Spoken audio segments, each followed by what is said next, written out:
নমস্কার বন্ধুরা, আমি খুশি। কেমন আছো তোমরা সবাই? আশা করছি সুস্থ আছো, ভালোই আছো। আমিও ঈশ্বরের কৃপায় ভালোই আছি। প্রথমেই আমি সরি চেয়ে নিচ্ছি তোমাদের কাছে কালকের ভিডিওটার জন্য। জানি না সব ক্লিপগুলো কিভাবে ডিলিট হয়ে গেল। ভিডিওটা ছাড়ার পরের দিন আমাকে একজন বলল, তাই জানতে পারলাম। আমি কিন্তু দেখিনি যে ভিডিওটা ছাড়িনি, যে মানে ঠিক মতো ছাড়া হয়নি, যে সেটাই পরে দেখলাম যে হ্যাঁ তাই তো। তো যাই হোক, আজ নতুন একটি ব্লগে তোমাদের সবাইকে অনেক অনেক স্বাগত জানাই। ঘড়িতে এখন সকাল 8টা বাজে, আর দেখো আজ বৃহস্পতিবার। মাঝে বুধবারের ভিডিওটা সমস্যার কারণে ফাঁকা হয়ে গেল। এখন থেকেই আমি আমার ব্লগটা শুরু করলাম। ঘুম থেকে উঠে ঘরে বাইরে সমস্ত কাজকর্ম আশিবাসি সেরে চলে এলাম রান্নাঘরে, আর এসেই দেখো ভাতটা বসিয়ে দিলাম। ভাত হতে হতে আমি সবজিগুলো কেটে ধুয়ে নিলে রান্নাটা তাড়াতাড়ি হয় বলে ভাতটা আগে বসিয়ে পরে সবজি কাটতে বসছি। তাই হচ্ছে, আমি দেখো মানে একা তো সব দিকটাই সামলাতে হয়, তাই বেশিরভাগ দিনই একদিকে আমি রান্না করি আর একটা একটা করে সবজি কাটি, ধুই আর রান্না করি, এইভাবে হয়ে যায় দেরি। তাই আজ কিন্তু সব সবজিপাতি যেমন আলু, পেঁয়াজ, শাক সব কিছুই আগে কেটে ধুয়ে নিয়েছিলাম। আর দেখো আলুটা আমি কিভাবে কেটেছি দেখছো তো?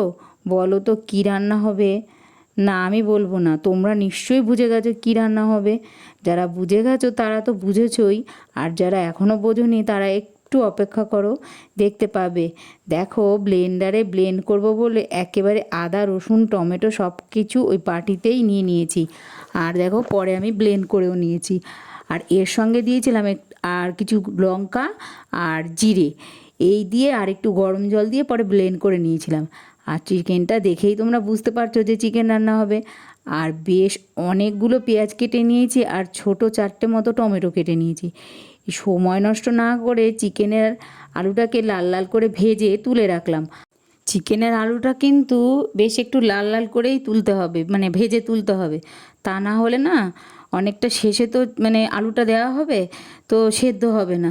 যার জন্য এই মানে চিকেনের আলুটাকে বেশ লাল লাল করে ভেজে তারপরে তুলে রাখতে হবে আর কি। আর বেশ খানিকটা তেলেই দেখো আমি দিয়ে দিলাম জিরে, তেজপাতা, ফোড়ন। আর তারপরে এর মধ্যে দিয়ে দিলাম বেশ খানিকটা পেঁয়াজ। তোমরা তো দেখেছো আমি পেঁয়াজ কতটা কেটেছিলাম, এই রান্নাটা একটু পেঁয়াজটা বেশিই লাগবে। তো বেশ খানিকটা পেঁয়াজ আর টমেটো দিয়ে আমি ওটাকে একটু নুন ফেলে দিয়ে একটু ভাজা ভাজা করে নিলাম।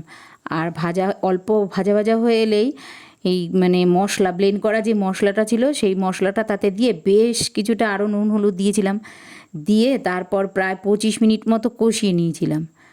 কষাতে কষাতে চিকেন মানে 25 মিনিট মতো এই পেঁয়াজটা আর টমেটোটা কষিয়ে নিয়ে তারপরে যখন তেলটা উপরে ভেসে উঠবে তখন ওই চিকেনগুলো ওতে দিয়ে দিয়েছিলাম। তো দিয়ে আবারও 30 মিনিট মতো সব কিছুর সঙ্গে আমি চিকেনটা খুব ভালো করে কষিয়ে নিয়েছিলাম।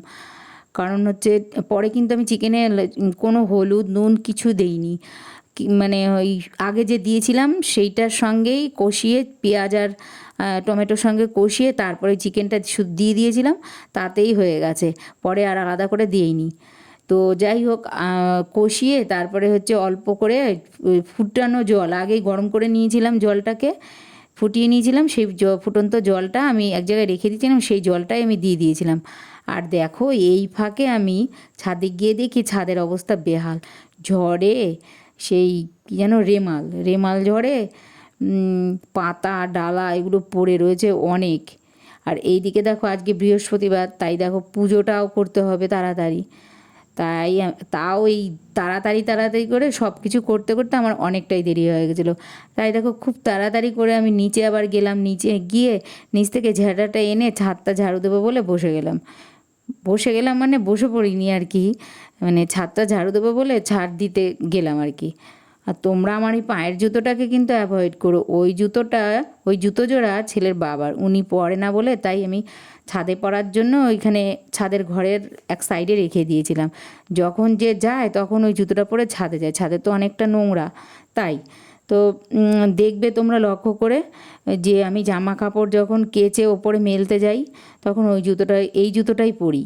তো যাই হোক, এইবার দেখো ডালপালা ছাদে, ওই এত ডালপালা আর পাতা পড়বে না কেন? দেখো আশেপাশে তোমরা দেখতেই পাচ্ছ কত গাছ, এই গ্রামেই এত গাছ দেখতে পাওয়া যায়।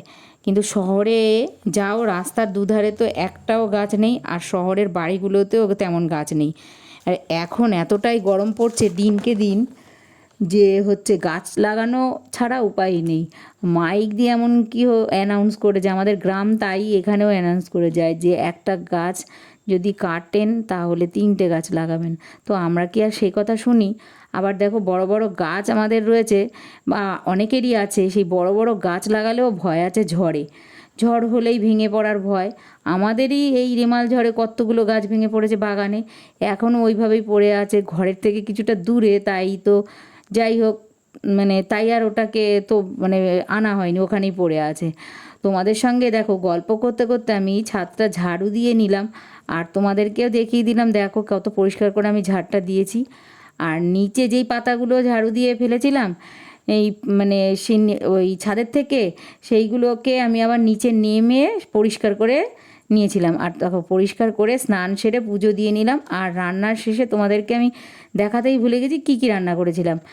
রান্না করেছিলাম আলু দিয়ে চিকেনের লাল লাল ঝোল। কেমন হয়েছে আমার এই চিকেন রান্নাটা কমেন্ট করে তোমরা বলো কিন্তু। আর দেখো, তার সঙ্গে করে নিয়েছিলাম কলমি শাক পেঁয়াজ দিয়ে, এই দুটো পদই রান্না করেছিলাম। তোমরা কিন্তু আমার এই চিকেন রান্নাটা দেখে আবার ভয় পেয়েছো না, লাল লাল ঝোলটা দেখে। আমরা কিন্তু রোজ রোজ খাই না। আর এই লাল লাল লাল ঝোলটা আসলে ওই কাশ্মীরি লঙ্কার গুঁড়ো দিয়েছিলাম, তাই জন্য। সকালে আজ আমার কিন্তু খাওয়াই হয়নি, তাই ভাতটা বেড়ে তাড়াতাড়ি করে খেয়ে নিলাম। আর ছেলে আগেই খেয়ে নিয়েছিল। তো আজকের ব্লগটা আর বাড়ালাম না, একদিনের ভিডিওটা তোমাদের দেখাচ্ছি, মানে এই জীবন থেকে একটা দিনের সমাপ্তি ঘটলো। কাল আবার নতুন একটা দিন, নতুন একটা ব্লগ ভিডিও নিয়ে তোমাদের সামনে হাজির হব। তোমরা সবাই সুস্থ থেকো।